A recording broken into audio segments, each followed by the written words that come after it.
अगर मन शांत होगा तो हर काम में मन लगेगा। अगर शांति चाहिए तो इस एक प्राचीन रहस्य को अपनी जिंदगी में अपनाना होगा। वह रहस्य बहुत ही सरल है और आसान भी।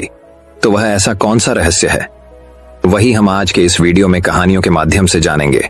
तो बिना देर किए चलिए उन कहानियों की शुरुआत करते हैं। पहली कहानी, स्वयं पर विश्वास रखे। जीवन उतार और चढ़ाव से भरा हुआ है। जीवन में परिश्रम तो हर कोई करता है, लेकिन सफलता जरूरी नहीं कि हर एक व्यक्ति को मिल जाए। कुछ लोग निरंतर परिश्रम करते हैं, लेकिन जब उन्हें असफलता मिलने लगती है तो वह स्वयं पर विश्वास रखना छोड़ देते हैं और फिर उन्हें लगने लगता है कि अब तो उनके जीवन का कोई महत्व नहीं। दुनिया में कई ऐसे लोग हैं जो असफलता प्राप्त करने के बाद हार मान जाते हैं। जीवन में आने वाली तनिक क्षणों की मुश्किलों से घबरा जाते हैं। ऐसे समय में व्यक्ति को प्रेरणादायक कहानी की जरूरत पड़ती है, क्योंकि ऐसी कहानियां लोगों में आत्मविश्वास जगाती हैं और बताती हैं कि जीवन में सफलता प्राप्त करना आसान नहीं, लेकिन जो व्यक्ति स्वयं पर विश्वास रखता है, लगातार मेहनत करता है, धैर्य रखता है, एक दिन निश्चित ही वह सफल होता है। दुनिया भर में कई सारी प्रेरणादायक कहानियां मौजूद हैं जिससे आप प्रेरणा पा सकते हैं। ऐसी ही यह प्रेरणादायक कहानी है जिसे पढ़कर आपको स्वयं पर विश्वास होने लगेगा। एक बार एक व्यक्ति जीवन में अपनी असफलताओं से हताश होकर चुपचाप बैठा हुआ था। उसकी निराशा देख भगवान स्वयं उसके सामने प्रकट हुए। उस व्यक्ति ने भगवान से पूछा, मैंने अपने जीवन में बहुत कड़ी मेहनत की, लेकिन मुझे अब तक सफलता नहीं मिली। मैं लगातार असफलता प्राप्त करते जा रहा हूँ। अब आप ही बताइए कि मेरे जीवन की क्या कीमत है। इस पर भगवान मुस्कुराए और मुस्कुराते हुए उसे एक लाल चमकदार छोटा सा पत्थर थमा दिया। व्यक्ति ने पूछा, इस पत्थर का मैं क्या करूं? ईश्वर ने कहा, तुम इस पत्थर को लेकर जाओ और बाजार में इसकी कीमत जानकर आओ। ध्यान रखना, इस पत्थर को बेचना नहीं है। ईश्वर के कहे अनुसार वह व्यक्ति उस लाल चमकदार पत्थर को लेकर बाजार में उसकी कीमत झांत करने निकल पड़ता है। सबसे पहले उसे राह पर एक संतरा बेचने वाला आदमी दिखता है। वह सबसे पहले उस आदमी के पास जाता है और पूछता है, भाई तुम इस लाल रंग के पत्थर का क्या कीमत दोगे? संतरे वाला पत्थर की सुंदर रंगों को देख कहता है, तुम इस पत्थर के बदले में मुझसे 5 से 6 संतरे ले जा सकते हो। व्यक्ति ने कहा कि मुझे तो इस पत्थर को बेचना नहीं है। ये कहकर वह आगे बढ़ जाता है। आगे राह में उसे एक सब्जी वाला दिखता है। उस सब्जी वाले से पूछता है कि भाई तुम इस लाल रंग के पत्थर को कितने में खरीदोगे? सब्जी वाला भी उस पत्थर की खूबसूरती से आकर्षित होकर कहता है कि तुम्हें इस पत्थर के बदले में मैं एक बोरा आलू दे सकता हूँ। बताओ, बेचोगे इस पत्थर को? व्यक्ति कहता है, नहीं, मुझे इस पत्थर को नहीं बेचना है। अब वह व्यक्ति सीधे एक सोनार की दुकान पर चला जाता है। सोनार के दुकान में बहुत बेशकीमती खूबसूरत गहने पड़े हुए थे। वह व्यक्ति अब उस सोनार को पत्थर दिखाते हुए पूछता है कि इस पत्थर की कीमत क्या लगाओगे? सोनार बहुत ध्यान से उस पत्थर को देखता है। अंत में वह कहता है कि इस पत्थर के बदले में मैं तुम्हें 1 करोड़ रुपए दे सकता हूँ। लेकिन वह व्यक्ति बोलता है कि मुझे इस पत्थर को नहीं बेचना। सोनार को लगता है कि शायद दाम कम बता रहा हूँ, इसीलिए वह पत्थर बेचने से मना कर रहा है। इसीलिए सोनार पत्थर की कीमत बढ़ाकर 2 करोड़ डहाच कर देता है। लेकिन वह व्यक्ति तब भी यही कहता है कि मैं इस पत्थर को तो बेच ही नहीं सकता। सोनार के दुकान से निकलकर वह व्यक्ति अब हीरे की दुकान में घुसता है, जहां पर बहुत बेशकीमती रत्न पड़े हुए थे। व्यक्ति हीरे के दुकानदार को पत्थर दिखाते हुए इसकी कीमत पूछता है। हीरे का व्यापारी लगभग 10 मिनट तक पत्थर को बहुत ही बारीकता से जांच करता है और अंत में वह एक मलमल के कपड़े पर उस पत्थर को रखकर उसके सामने अपना सिर टेक लेता है। व्यक्ति पूछता है कि इसकी कीमत कितनी है? तब हीरे का व्यापारी कहता है, अरे भाई, तुम्हें यह कहां से मिला? यह तो दुनिया का एक अनमोल रत्न है, जिसे तो दुनिया की पूरी दौलत लगा दो तब भी खरीदा नहीं जा सकता। यह सुन वह व्यक्ति बहुत अचंभित हो जाता है और वह सीधे ईश्वर के पास आता है और सारी घटना भगवान को बताता है। उसके बाद पूछता है कि ईश्वर, अब तो बताइए कि मेरे जीवन की कीमत क्या है? तब ईश्वर कहते हैं कि संतरे वाले, सब्जी वाले, सोनार वाले और हीरे वाले, सभी ने तो तुम्हें तुम्हारे जीवन की कीमत बता दी है। व्यक्ति कहता है, मैं समझा नहीं। तब ईश्वर उसे विस्तार पूर्वक समझाते हुए कहते हैं कि तुम किसी के लिए पत्थर के टुकड़े के समान हो तो किसी के लिए अनमोल रत्न। जिस तरह सबने अपनी अलग अलग जानकारी के हिसाब से इस पत्थर की कीमत बताई, लेकिन उस हीरे के व्यापारी ने इस पत्थर की असली पहचान कर ली। ठीक उसी तरह इस दुनिया में तुम कई लोगों के लिए एक मामूली इंसान हो।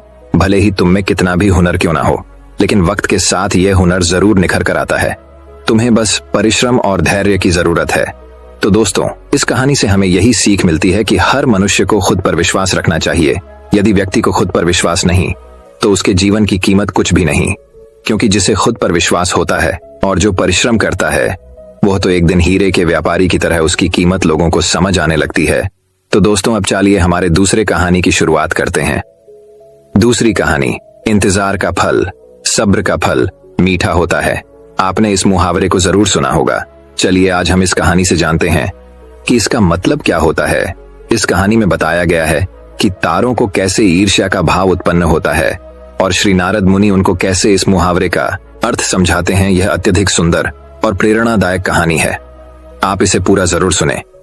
जब सूरज अस्त हो रहा होता है तब हल्की हल्की संध्या उत्पन्न होती है और चारों तरफ शांत वातावरण जैसा एक अंधेरा सा छा जाता है। सभी जीव जंतु, पशु पक्षी अपने निवास स्थान को जाने लगते हैं और हल्की हल्की हवा चलने लगती है। हम जब आसमान की ओर देखते हैं तो सूर्य अस्त होता रहता है। तभी आसमान में तारे टिमटिमाने लगते हैं। कुछ तारे अत्यधिक चमकीले होते हैं परंतु कुछ कम चमकीले होते हैं। अधिक चमकीले वाले तारों पर हमारी नजर जल्दी पहुंचती है परंतु कम चमकीले वाले तारों पर हमारी नजर बहुत कम ही जाती है। इसलिए हम उन पर ध्यान नहीं दे पाते और उनकी सुंदरता फीकी पड़ जाती है। परंतु उन सब में से एक ऐसा तारा होता है जो अधिक चमकीला होता है, जिसके आने से पूरा आसमान जगमगा जाता है। वह इतना सुंदर और चमकीला होता है कि उसके जगमगाते ही लोगों के चेहरे पर खुशी आ जाती है। उसे हम स्वाति नक्षत्र के नाम से जानते हैं। अत्यधिक चमकीला और सुंदर होता है, जिसके आने से लोग खुश हो जाते हैं। इसीलिए बाकी के नक्षत्र स्वाति नक्षत्र से ईर्ष्या करते हैं और अपनी इस ईर्ष्या की कथा को श्री नारद मुनि को बताते हैं। नारद मुनि उन सभी तारों को समझाते हुए कहते हैं कि देखो, जो भी सब्र करता है उनकी कीर्ति संसार में होती है और मुझे प्रतीत होता है कि आप लोगों में धैर्य नहीं है। इसीलिए आप लोग संध्या काल में होते ही तुरंत जगमगाने लगते हैं। लेकिन स्वाति नक्षत्र अत्यधिक समय के बाद आसमान में निकट आता है। तभी उसकी प्रतिस्पर्धा इतनी अधिक होती है, तभी सभी लोग के चेहरे पर मुस्कान आती। इसीलिए कहा जाता है कि हमें सब्र करना चाहिए क्योंकि उसका फल मीठा होता है। यदि तुम देर में आसमान में टिमटिमाते होते तो तुम्हारा भी महत्व होगा और तुम्हें भी लोग अलग नाम से जानेंगे। नारद मुनि द्वारा समझाई गई बात सभी तारों के समझ में आ गई। सब्र का फल मीठा होता है, ये बात हम सब जानते हैं और इसे हम लोगों ने महसूस भी किया है। मैं हमेशा अपने कार्य को पूरा करने के बाद उसके परिणाम के इंतजार में उतावला हो जाता हूँ या फिर अपने आने वाले कार्य को पूरा करने के लिए उतावला हो जाता हूँ, जिससे मेरा आने वाला कार्य बिगड़ जाता है। परंतु मुझे ऐसा नहीं करना चाहिए। मुझे सब्र करना चाहिए उस परिणाम का या उस आने वाले कार्य का, जिससे मैं उस कार्य को अच्छे से समाप्त करूं और उसका परिणाम भी अच्छा हो। हम जानते हैं जल्दी में लगाया हुआ निशाना हमेशा अपने गोल से बाहर जाता है। हमें धैर्य पूर्वक उस निशाने को भेजना चाहिए, तभी हमें जीवन में सफलता मिलेगी। हमें किसी भी कार्य को धैर्य पूर्वक करना चाहिए, तभी सफलता के दरवाजे खुलते हैं। धैर्य ही ऐसा शस्त्र है जो विकट परिस्थितियों में मनुष्य के मस्तिष्क का संतुलन बनाए रख सकता है और उसको आगे आने वाली चुनौतियों से निपटने के लिए नए मार्ग को बतला सकता है। बड़े बड़े महात्मा और महापुरुषों के द्वारा भी बताया गया है कि हमें भी किसी कार्य में सफलता पानी है तो उसे चिंता मुक्त होकर करना चाहिए और सब्र रखना चाहिए। परिणाम की सफलता अवश्य मिलेगी। तो दोस्तों अब चलिए हमारे तीसरी कहानी की शुरुआत करते हैं। तीसरी कहानी, टाइम मोटिवेशनल स्टोरी। हमारी जिंदगी छोटे छोटे समय के भागों में बटी हुई है। हमारी जिंदगी में कई दिन, कई घंटे, कई मिनट और कई सेकंड होते हैं, परंतु कुछ लोग इसी समय में उस मुकाम को हासिल कर जाते हैं जिसकी उन्हें चाह होती है। वे समय का सदुपयोग करते हैं और अपने जीवन में सफल हो जाते हैं। एक गांव में एक गरीब आदमी रहता था। उसके घर में उसकी पत्नी और उसकी एक बेटी और एक छोटा बेटा था। उसकी पत्नी दूसरों के घर में काम करके अपने परिवार का खर्च चलाती थी। उसका पति, जिसका नाम रामू था, रामू दिन भर नशे में डूबा रहता था और दूसरों के साथ अपना समय बर्बाद किया करता था। कहीं इधर ताश के पत्ते खेलता दिखता था तो कहीं उधर लोगों के दरवाजे में बैठकर गपशप मारा करता था। अपने परिवार का ख्याल उसे बिल्कुल नहीं था। उसके माता पिता ने उसकी शादी कराकर गलती कर दी थी। बेचारी उसकी पत्नी दिन रात काम कर कर अपने बच्चों का पेट पालती थी। यदि उसकी पत्नी एक भी दिन काम पर न जाए तो उसके बच्चे भूखे रह जाते थे। इसीलिए उसकी पत्नी प्रत्येक दिन दूसरों के वहां काम करती थी। लेकिन रामू को इन सब बातों से कोई फर्क नहीं पड़ता था। उसे बस अपना समय बर्बाद करके हंसी मजाक और पत्ते खेलने में बहुत मजा आता था। शाम को शराब पीकर घर आकर जोर जोर से अपनी पत्नी को चिल्लाता था। कई बार उसने अपनी पत्नी को मारा भी, लेकिन अब उसकी पत्नी करें भी तो क्या, वह तो अपने बच्चों को छोड़कर नहीं जा सकती थी। रामू को जो कोई भी समझाता था कि रामू कुछ कार्य करा करो, पैसे कमाया करो, अपने परिवार का खर्च तो उठाओ, तुम्हारे 2 बच्चे हैं, तुम्हारी पत्नी है, उनकी देखभाल करो, ऐसे अपना समय क्यों बर्बाद करते हो? रामू उसके ऊपर बिगड़ जाता था और कहता, तुम्हें इससे लेना देना क्या? मैं कुछ भी करूं, यह मेरा जीवन है। मैं तुम्हारे घर में खाता हूं क्या? इसके कारण कोई भी गांव का सदस्य इससे इस विषय में बात ही नहीं करता था। वह सुबह खाकर निकल जाता था और रात में शराब पीकर आता और अपनी बीवी के ऊपर गुस्सा करता था। ऐसा ही कुछ दिनों तक चलता रहा। कुछ दिनों बाद संसार में एक ऐसी बीमारी ने जन्म लिया जो मानव जाति के लिए अत्यधिक खतरनाक थी। चारों तरफ उस बीमारी का कहर था। आप सब जानते होंगे मैं कोरोना वायरस की बात कर रहा हूं। जब सरकार द्वारा लॉकडाउन लगा दिया गया था तब चारों तरफ लोगों का एक दूसरे के वहां आना जाना बंद हो गया था। सारे कार्य, सारी फैक्ट्रियां, सारी गाड़ियां इत्यादि बंद हो गए थे। अब रामू का परिवार भूखा मरने लगा था क्योंकि उसकी पत्नी जो रोज कमाने जाती थी वह अब किसी के घर इसी कारण नहीं जा पाती थी कि कहीं इस बीमारी की वजह मैं न हो जाऊं। लोग उसे अब काम पर बुलाना बंद कर दिए थे। उसके परिवार में अनाज का एक दाना भी नहीं पता था, ना उसके घर में कुछ पैसे थे। अब वह क्या करता? उसका छोटा बेटा भी बीमार हो गया था। उसके बच्चे की तबीयत ज्यादा खराब हो गई थी। तब रामू को समझ आया कि अपने परिवार को ध्यान देना चाहिए। उसने बच्चे को अस्पताल ले जाने का सोचा, परंतु उसके पास पैसे नहीं थे। वह गांव वालों से पैसे मांगने गया। गांव वालों ने कहा, पहले कहने पर तो हम लोगों को ही जली कटी सुना देते थे, अब इस लॉकडाउन में हमारे पास कहां से पैसा आए? यही कहकर वह लौटा देते थे। रामू अत्यधिक परेशान था। अब करें तो भी क्या करें? वह चाहकर भी कुछ नहीं कर सकता था। एक पूरा दिन बीत गया। उसके बेटे की तबीयत और भी ज्यादा खराब हो गई। तभी किसी तरह उसकी पत्नी ने जहां काम करती थी वहां से कुछ पैसे जुटाकर लाई और अब रामू अपने बच्चे को हॉस्पिटल ले जाने की तैयारी की। रामू अपने बच्चे को लेकर गांव के बाहर एक अस्पताल में पहुंचा। रामू दौड़ता हुआ डॉक्टर के पास गया। उसने कहा, मेरे बच्चे को बचा लीजिए। डॉक्टर साहब ने सारे इंस्ट्रूमेंट लगाकर चेक किया, तब उसका बेटा मर चुका था। डॉक्टर साहब ने यह बात रामू से कही कि यदि तुम अपने बच्चे को 10 से 15 घंटे पहले ले आते तो मैं तुम्हारे बच्चे को बचा लेता। मुझे बहुत दुखी होकर कहना पड़ रहा है कि मैं तुम्हारे बच्चे को मैं बचा ना सका। यह सुनकर रामू के पैरों तले के नीचे से जमीन खिसक गई। वह रोने लगा। उससे कहने लगा, यह सब मेरी गलती है। मैंने जीवन में कुछ नहीं किया, सिर्फ अपने समय को बर्बाद किया है। यदि आज मेरे पास पैसे होते तो मैं अपने बेटे को हॉस्पिटल जल्दी ला पाता और मेरा बेटा बच जाता। मैंने अपने जीवन में समय को बहुत बर्बाद किया है, लेकिन आज मुझे समय को अहमियत पता चल गई है। तो हमें इस कहानी से यह शिक्षा मिलती है कि हमें अपने समय को बर्बाद नहीं करना चाहिए, उसका सदुपयोग करना चाहिए। तभी हमें अपने जीवन में सफलता मिल सकती है। इस कहानी में अगर रामू पहले से काम करता होता तो उसके पास पैसे होते और अपने बेटे का इलाज करा पाता, जिससे उसका बेटा आज जिंदा होता। मित्रों, हमें हमेशा अपने समय का सदुपयोग करना चाहिए। तो दोस्तों, अब चलिए हमारे चौथी कहानी की शुरुआत करते हैं। चौथी कहानी वृद्ध महिला जोधपुर की एक चर्चित दुकान पर लस्सी का ऑर्डर देकर। हम सब दोस्त यार आराम से बैठकर एक दूसरे की खिंचाई और हंसी मजाक में लगे ही थे कि एक लगभग 75 से 80 वर्ष की बुजुर्ग महिला पैसे मांगते हुए मेरे सामने अपने हाथ फैलाकर खड़ी हो गई।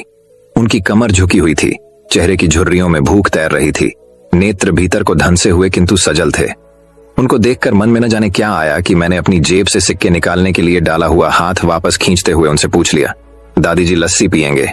मेरी इस बात पर दादी कम अचंभित हुई और मेरे मित्र अधिक, क्योंकि अगर मैं उनको पैसे देता तो बस 5-10 रुपए ही देता, लेकिन लस्सी तो 30 रुपए की एक है।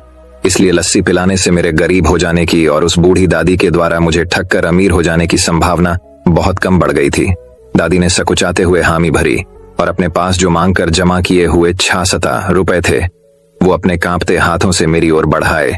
मुझे कुछ समझ नहीं आया तो मैंने उनसे पूछा, ये किस लिए? इनको मिलाकर मेरी लस्सी के पैसे चुका देना बाबूजी। भावुक तो मैं उनको देखकर ही हो गया था, रही बची कसर उनकी।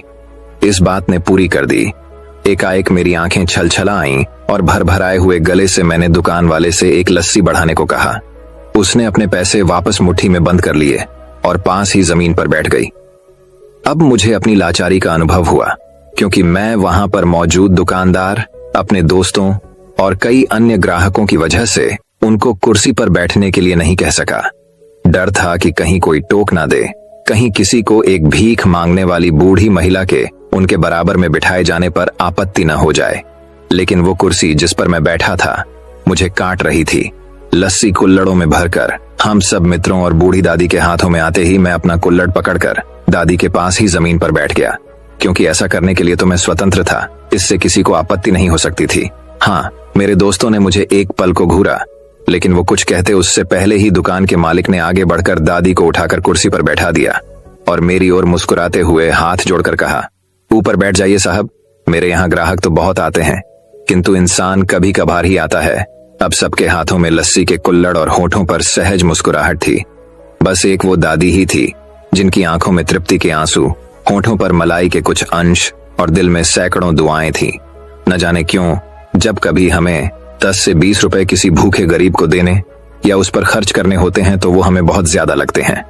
लेकिन सोचिए कि क्या वो चंद रुपए किसी के मन को तृप्त करने से अधिक कीमती है। जब कभी अवसर मिले ऐसे दयापूर्ण और करुणामय काम करते रहें, भले ही कोई आपका साथ दे या ना दे। तो दोस्तों, अब चलिए हमारे 5वीं कहानी की शुरुआत करते हैं। 5वीं कहानी, आप दूसरों को क्या दे रहे हैं। एक किसान हमेशा एक बेकरी वाले को 1 पाउंड मक्खन बेचा करता था। वह किसान हमेशा सुबह के समय उस बेकरी वाले के पास आता और उसे 1 पाउंड मक्खन दे जाता। एक बार बेकरी वाले ने सोचा कि वह हमेशा उस पर भरोसा करके मक्खन ले लेता है, क्यों ना आज मक्खन को तौला जाए, इससे उसको पता चल सके कि उसे पूरा मक्खन मिल रहा है या नहीं। जब बेकरी वाले ने मक्खन तौला तो मक्खन का वजन कुछ कम निकला। बेकरी वाले को गुस्सा आया और उसने उस किसान पर केस कर दिया। मामला अदालत तक पहुंच गया। उस किसान को जज के सामने पेश किया गया। जज ने उस किसान से प्रश्न करना शुरू किया। जज ने पूछा कि वह उस मक्खन को तौलने के लिए बाट का प्रयोग करता है क्या।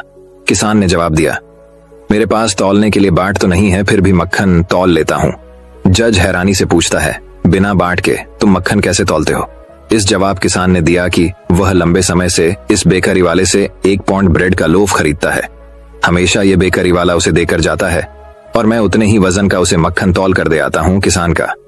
यह जवाब सुनकर बेकरी वाला हक्का बक्का रह गया।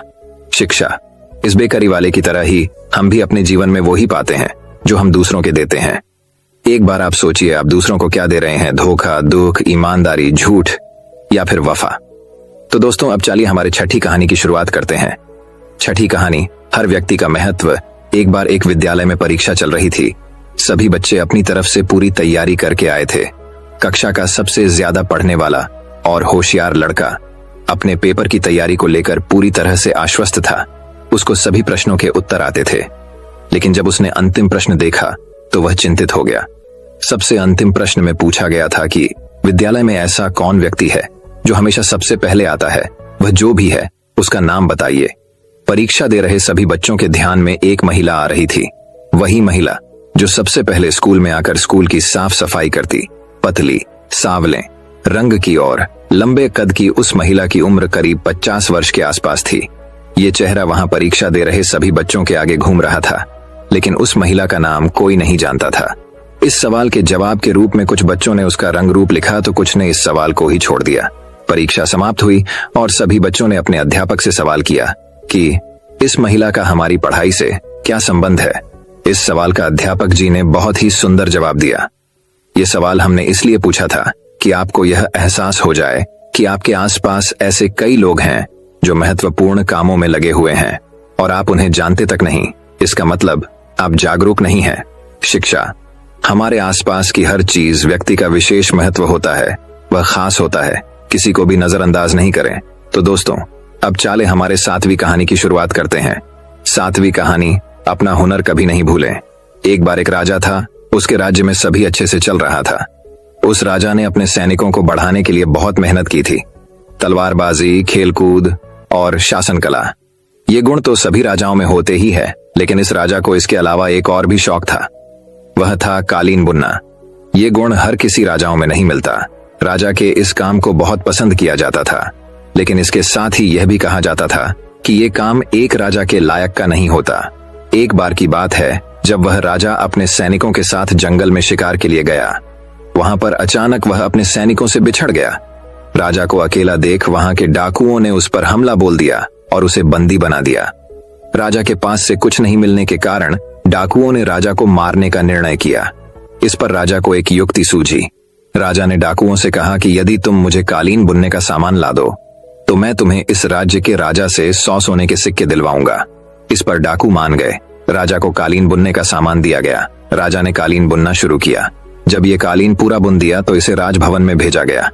वहां पर रानी इस कालीन को देखकर राजा के काम को पहचान गई और उसमें लिखे राजा के संदेश को पढ़ लिया। राजभवन में आए डाकुओं को पकड़ लिया गया और राजा को जंगल से छुड़वाया गया। राजा के अपने हाथों के इस हुनर ने राजा की जान बचा ली। तो दोस्तों, अब चलिए हमारे 8वीं कहानी की शुरुआत करते हैं। 8वीं कहानी, जीवन का प्रशिक्षण। बाज पक्षी के बचपन की शुरुआत बहुत ही मुश्किल से होती है। बाज पक्षी को बचपन में ही ऐसी ट्रेनिंग दी जाती है जिससे वह अपने जीवन में बड़ी बड़ी मुश्किलों से भी आसानी से सामना कर पाते हैं। जब किसी भी पक्षी का बच्चा पैदा होता है तो वह कम से कम 1 महीने तक तो अपने माता पिता पर निर्भर रहता ही है। वह अपने खाने पीने से लेकर जब तक चलना नहीं सीख जाता तब तक वह अपने माता पिता की नजर में रहता है। लेकिन बाज पक्षियों में ऐसा नहीं होता है। बाज पक्षी सबसे उल्टा चलते हैं। जब एक बाज मादा अपने बच्चे को जन्म देती है तो उस समय से ही उसके बच्चे की ट्रेनिंग शुरू हो जाती है कि उसे अपने जीवन में कैसे संघर्ष करना है। पैदा होने के कुछ ही दिन बाद बाज के बच्चे का प्रशिक्षण शुरू हो जाता है। उसके प्रशिक्षण के पहले पड़ाव में मादा बाज अपने बच्चे को चलना सिखाती है। जब बच्चा भूखा होता है तो उसकी माँ खाना लाती है, जैसा कि सभी पक्षी करते हैं। लेकिन बाज सीधा अपने बच्चे को खाना नहीं देते। मादा बाज खाना लाकर अपने घोंसले से कुछ दूरी पर खड़ी रह जाती है और तब तक उसे खाना नहीं देती जब तक वह खुद चलकर उसके पास नहीं आ जाता। जब बाज के बच्चे को तेज भूख लगती है तो वह खाने के लिए अपनी माँ के पास जाता है। धीरे धीरे संघर्ष करके मुश्किल से चलकर अपनी माँ के पास पहुंचता है। उस समय उसे कई सारी मुश्किलों का भी सामना करना पड़ता है। उसे कई चोटें भी लगती है, लेकिन उसकी माँ उसे खाना तक नहीं देती जब तक वह खुद उसके पास चलकर नहीं आ जाता। उसकी माँ कठोर दिल रखकर सिर्फ उसके पास आने का इंतजार करती है, उसे कोई मदद नहीं करती है। जब वह चलना सीख जाता है तो दूसरा पड़ाव आता है। यह पड़ाव उसके लिए बहुत ही मुश्किल होता है। इसमें मादा बाज अपने बच्चे को अपने पंजों में पकड़कर उसे खुले आसमान में ले उड़ती है। अपने बच्चे को पंजों में दबाकर वह लगभग 12 से 14 किलोमीटर ऊपर तक ले जाती है और वहां से उसे छोड़ देती है। तब वह बच्चा नीचे गिरने लगता है और वह उसे देखती है।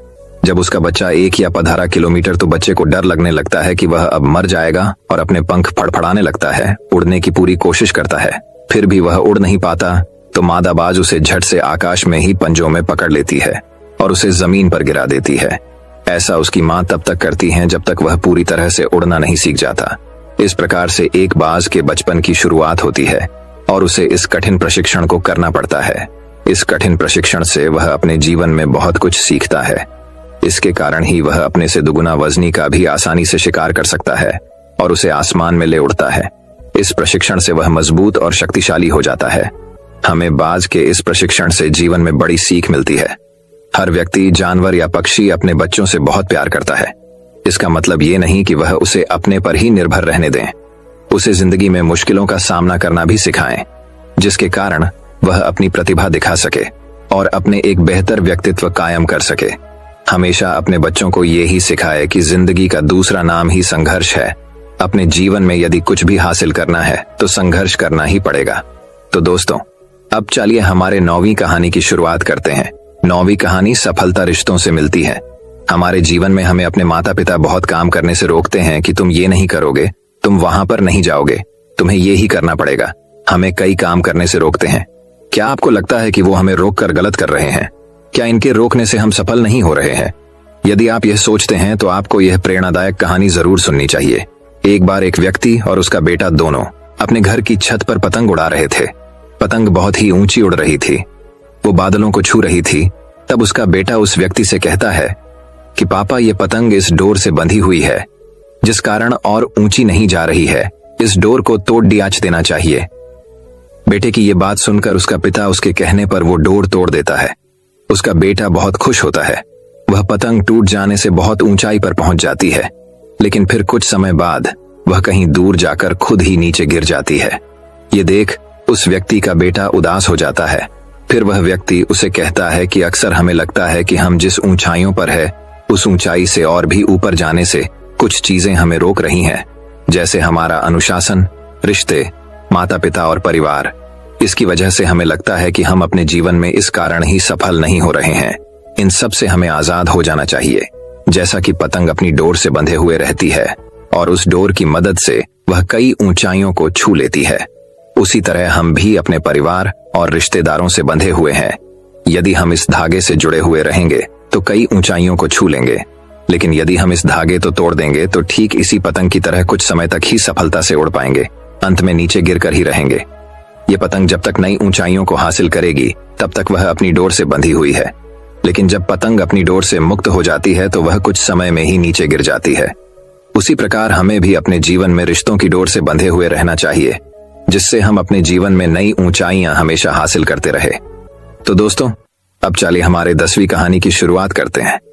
10वीं कहानी दोस्तों बात बहुत समय पहले की है। विशाल नगर राज्य का राजा शिकार करने का बहुत ही शौकीन था। एक दिन वह राजा अपने सरदार और कुछ सैनिकों के साथ शिकार के लिए जंगल की ओर निकला। वह काफी दूर तक शिकार की खोज में चले गए। ज्यादा दूर तक चलने से सभी को प्यास लगने लगी। सभी ने जंगल में पानी खोजना शुरू किया। फिर एक सैनिक को रास्ते पर एक कुआं दिखाई दिया। सैनिक ने राजा को यह बताया कि वहां पर एक कुआं है जहां से हम अपनी प्यास को शांत कर सकते हैं। राजा ने उस सैनिक को आदेश दिया कि वहां से उसके लिए पानी लाएं। सैनिक राजा के आदेश की पालना करते हुए उस कुएं के पास गया। वहां पर सैनिक ने देखा कि एक नेत्रहीन वृद्ध व्यक्ति रास्ते से जाने वाले लोगों की जल सेवा कर रहा है। सैनिक उस नेत्रहीन वृद्ध व्यक्ति के पास गया और बोला, "ऐ पनिहारे, एक लोटा पानी दे, हमें कहीं आगे जाना है।" यह सुनकर उस वृद्ध व्यक्ति ने जवाब दिया, "यहां से चला जा मूर्ख, मैं ऐसे लोगों को पानी नहीं पिलाता।" यह सुनकर सैनिक तुरंत वहां से चला गया। ये बात सैनिक ने राजा के सरदार को जाकर बताई। फिर सरदार उस नेत्रहीन वृद्ध व्यक्ति के पास गया और कहा, "ऐ बूढ़े, हमें प्यास लगी है, एक लोटा पानी दे।" ये सुनकर उसने नेत्रहीन वृद्ध व्यक्ति ने फिर पानी पिलाने से मना कर दिया। राजा की प्यास बढ़ती ही जा रही थी। राजा ने अपने सरदार से पानी के बारे में पूछा तो सरदार ने राजा से कहा कि उस कुएं पर एक नेत्रहीन व्यक्ति है जो पानी पीने से मना कर रहा है। ये सुनकर राजा अपने सैनिक और सरदार के साथ उस नेत्रहीन वृद्ध व्यक्ति के पास जाता है और उस वृद्ध व्यक्ति से कहता है, "बाबा जी, हमें बहुत प्यास लगी है, गला सूखा जा रहा है। यदि आप थोड़ा पानी पिला देंगे तो आपकी बहुत बड़ी कृपा होगी।" यह सुनकर उस नेत्रहीन व्यक्ति ने राजा से कहा, "आप बैठिए, मैं आपको अभी जल पिलाता हूं।" फिर उस वृद्ध व्यक्ति ने सम्मानपूर्वक राजा को बैठाया और पानी पिलाया। पानी पीने के बाद राजा ने उस वृद्ध व्यक्ति से पूछा कि आपको कैसे पता चला कि यह सैनिक वह सरदार है और राजा मैं हूं? तो इसका जवाब उस वृद्ध व्यक्ति ने बहुत ही अच्छे शब्दों में दिया। वृद्ध व्यक्ति ने कहा, "इंसान की पहचान करने के लिए आंखों की जरूरत नहीं होती, उसकी वाणी ही उसकी असली पहचान होती है।" ये सुनकर वहां पर मौजूद सरदार व उस सैनिक को शर्म महसूस हुई। दोस्तों, ये कहानी हमें ये शिक्षा प्रदान करती है कि यदि हमारे पास अच्छी वाणी और बोलने का तरीका होगा तो हम अपने जीवन में वो सब हासिल कर सकते हैं जो हम चाहते हैं। दोस्तों, मैं उम्मीद करता हूं कि यह कहानी सुनने से आपके जीवन में अच्छे बदलाव आए होंगे। आपको इस वीडियो से क्या सीखने मिला, ये कमेंट करके जरूर बताइए और अपने परिवार, दोस्तों या आपके करीबी इंसान के साथ ये कहानी शेयर करके उन्हें भी इस ज्ञान से परिचित करवाए। बाकी अगर आपको यह वीडियो दिल से अच्छी लगी हो तभी इस वीडियो को लाइक कर देना और आपने अब तक इस चैनल को सब्सक्राइब न किया हो तो चैनल को सब्सक्राइब भी जरूर कर देना। आपका हर दिन शुभ हो और खुशियों से आपका जीवन भरा रहे। धन्यवाद। नमो बुद्धाय।